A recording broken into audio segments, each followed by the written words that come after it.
Hello guys, welcome to my channel Moumita's daily blog. আজ আমি যাচ্ছি তারকেশ্বর মন্দিরে।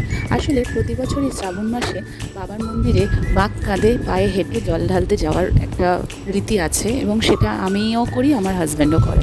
আমার হাজব্যান্ড তারকেশ্বর যান আর আমি ভূতনাথ মন্দিরে যাই। এই বছর শ্রাবণ মাসে বিয়ে হওয়ার কারণে আমরা কোনোটাই যেতে পারিনি, তাই ঠিক করেছিলাম শ্রাবণ মাসে বাবার বাড়ির দর্শন একবার অন্তত করবই।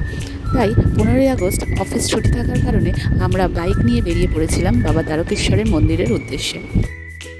তবে এই বছরে মন্দিরে যাওয়ার রাস্তা এবং রাস্তার চারপাশের আয়োজন দেখে আমি তো অবাক হয়ে গেলাম।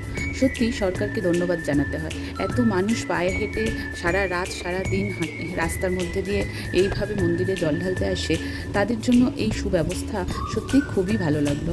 রাস্তার দুই ধার জুড়ে বিভিন্ন ক্যাম্প করা হয়েছে, বাথরুম তৈরি করা হয়েছে এবং তাদের খাবারের ব্যবস্থাও করা হয়েছে। আমরা মন্দিরে পৌঁছে দুধ পুকুরে হাত পা ধুয়ে তারপর চলে গেলাম বাবার পুজোর উদ্দেশ্যে।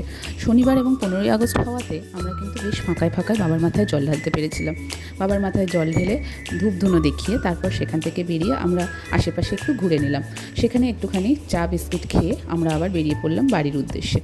বাড়িতে আসার সময় রাস্তা বেশ অন্ধকারই হয়ে আসছে, আমরা লাইটিংগুলো দেখার সুযোগও পেয়ে গেছিলাম।